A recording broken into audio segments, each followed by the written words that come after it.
虫族入侵，四族能否战到最后？本期加入一个新的势力，在这张地图的最北部，一艘太空舱降落在雪山，并带来了新的生命。虫族出现了，很快，它发出了一声啸叫，数量随即开始了不停的涌现，直到1000只虫族遍布雪山，数量不再提升，他们失去了文明，无法进行建造，这或许是四族唯一的机会。那么各位观众，在这种情况下，请将你支持的一族打在弹幕上，比赛现在开始。随着时间的发展，四族逐渐从一个单位发展到了部落，再到帝国，整整过去了100年。宣战开启，各族自行决定宣战目标。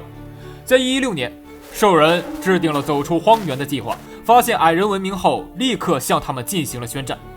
兽人位于荒原大陆，这里贫瘠缺乏资源，却依然没有限制文明的发展。这次他们研究出了火枪火炮。正当兽人准备远洋之时，矮人竟然提前攻打，一艘大船带着矮人军团发动了袭击。幸亏码头的兽人发现及时，这一波算是防御成功了。位于佛里斯大陆的矮人一族并不惊讶，那只是一份见面礼。两族碰面了，也结下了梁子。121年，兽人的运输船驶入佛里斯大陆的西北部，反击开始。这是兽人第一次见到森林植被，他们欣喜若狂，在途中甚至发现了沼泽，里面见到了手持火枪的骷髅。不错不错，对于未来的第二个家很是满意。就这样，因复杂的地形，兽人第一次进攻并没有战胜对方。与此同时，在矮人帝国中，一批冒险者为了探险，进入了北部的大葫芦山脉，下一个地点骷髅岭。127年，矮人冒险者歪打正着，发现了精灵一族的进入，他们正沿着大葫芦山脉进行扩张。同时，兽人制定了第二次进攻。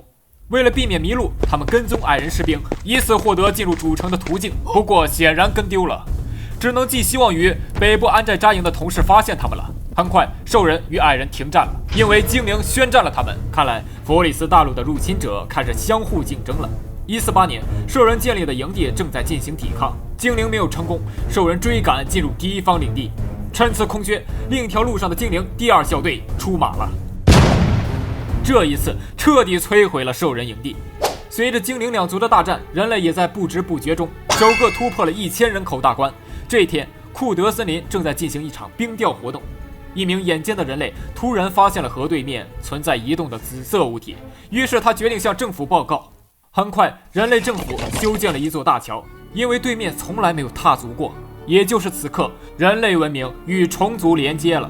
同一年，兽人报仇成功，把精灵多年的殖民地捣了个稀碎。171年，人类派出了军队，原来他们决定消灭这个未知物种。很快，一批又一批的军队就进入了虫族所在的雪山，两族开始进行厮杀对抗。虫族虽然失去了繁殖和建造能力，自身却在不停地进化着。体型更大的虫族让人类更加坚定消灭的念头。直到174年，雪山的上空腾空出现了一只巨型怪物，它为虫族的首领，常年沉睡在冰雪之下。人类毫无退让，硬生生地把首领打出了僵直状态。一时间，整座雪山因战斗产生的热量开始融化。人类为了击败这群怪物，开始不停地输送兵力，战斗一直在持续，直到2022年，也就是30年后，人类击杀了虫族首领，获得了对抗的胜利。而这期间，矮人同时宣战了精灵，彻底打了一波翻身仗。兽人和矮人的合攻，把精灵逼到了退无可退的地步。新一次作战成功后，矮人停止了进攻，兽人也进行了和谈，因为双方在攻打精灵的途中都意识到了一个更强大的存在，那就是人类帝国。在击败虫族后，人类文明似乎变得更加强盛。为了力求自保，214年，精灵选择与兽人结盟，这样一旦人类发起进攻，两族或许可以进行夹击。正如他们所分析的那样，234年，人类向精兽联盟宣战了。235年，首个作战目标出现，人类把兵力大规模派入精灵帝国，双方的大战一触即发。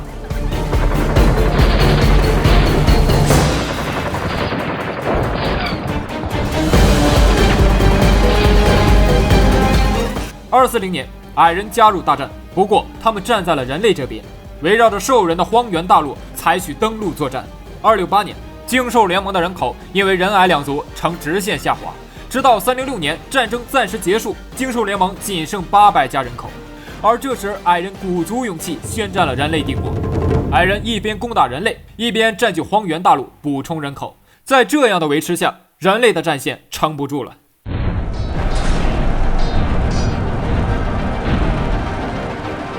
340年，只要翻过这座巨魔山，矮人士兵便可以抵达人类帝国中心。349年，就在矮人即将大胜之际，不料人类宣布投降，并加入精兽联盟。随后，人精兽联盟向矮人宣战，第二次世界大战就此开启。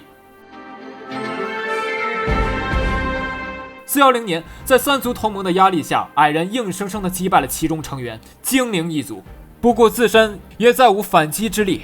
矮人的疆域逐渐退回了刚开始的样貌，曾经那几个冒险者并没有到达骷髅岭，而是被卷入战争当中，下落不明。435年，矮人帝国的历史画上了句号，场上仅剩2族。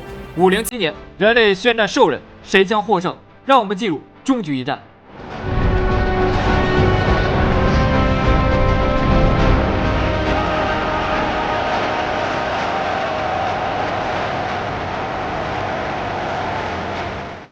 620年，人类战败淘汰，因此恭喜兽人成功获得本期比赛的冠军。